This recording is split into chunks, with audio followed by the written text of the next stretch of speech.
Okay, so the S&P index keeps crashing, and so far there's not a single bullish reaction indicating that it could find a bottom level in this area. The trend is now bearish, and it will be very hard for the index to reverse it from here.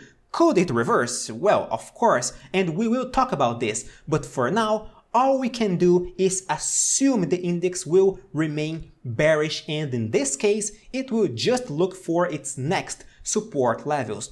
In this video, we'll take a look at the S&P and compare it with other indices in order to find more clues about what to expect next. My name is Nathan and you are welcome to the Finance Hydra channel. So, okay, we see a clear support level at 39.49, this black line over here.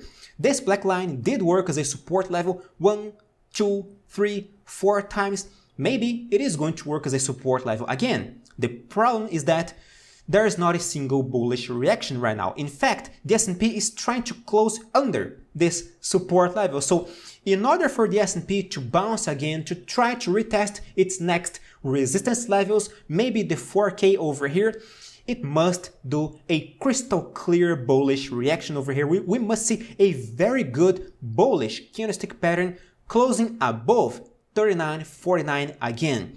Only then, okay, maybe the S&P is going to bounce to higher levels, maybe it is going to try to retest the 4K area, which is a very important resistance level on the index because this area around the 4K is very close to this purple trend line over here, which is connecting the previous top levels on the index since February 2, and it is at the same time where this black line at 40.60 is, which was a previous support level, and it did work as a resistance level again. So yes, the area around 4K is critical for the index, and as long as we remain under the 4K, the index will just remain bearish. There is not a single bullish reversal structure on it indicating that it will reverse this bearish sentiment. In this scenario, what's more, the 21 EMA in the daily chart did a very competent job as a resistance level over here today. It feels like we just went up to hit this resistance, and right now we are crashing. Now, if we take a look at other indices, the Nasdaq index is dancing around its 21 EMA. Its EMA is not pointing downwards like the S&P, but the Nasdaq is in a quite dangerous position right now because we are just dancing around its EMA, and in the lack of bullish reactions, it feels like we are just trying to retest the next support level at 11.9K. The Dow Jones is dangerously losing its main support level at 32.5K. This support level over here is very, very important because it has been holding Dow Jones prices since December 2022. So by losing this support level, it indicates a terrible sign that the Dow Jones index, the most resilient, less volatile index in the US market, is in a very complex situation. Now, the market is not gonna turn bullish as long as the 10-year yields keep doing this, okay? Now, the 10-year yields just found a support level over here at the 3.9 and near its 21 EMA as well. So if we see any bullish reaction in this support area, in this dual support area over here, a previous top level, now support level, probably the market will keep crashing. VIX is already going up 15% today. This might be an ignition bar. We are breaking the 21 EMA again. It feels like VIX is heading towards the 23 points again.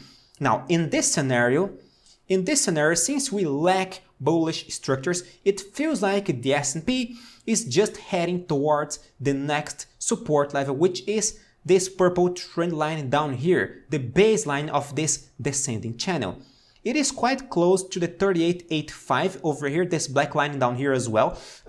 This key point might work as a dual support level for the index, and even if it bounces from here, well, the trend will just remain bearish because there is no higher highs, higher lows. So far, the S&P index is doing this, is just doing this, lower highs, lower lows. As long as it keeps doing that, well, it is a crystal clear bear trend. Now, it feels like investors are mostly cautious on the index. If we take a look at SPY options over here expiring March 17, its put call ratio is 2.08. It is a little bit high.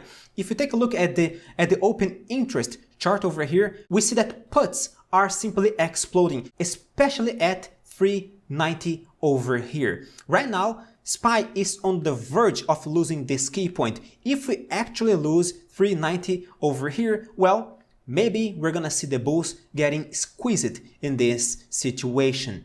What's more, the volume on puts at 380 is also exploding, so it feels like options-wise, investors are seeking for protection.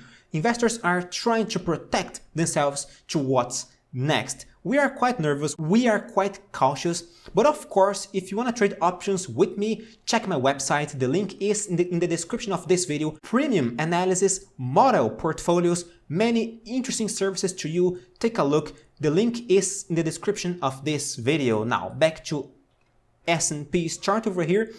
In the weekly chart, we are on the verge of rejecting last week's pattern. Last week we did a phenomenal hammer candlestick pattern, just above a critical support level made by this purple trend line over here.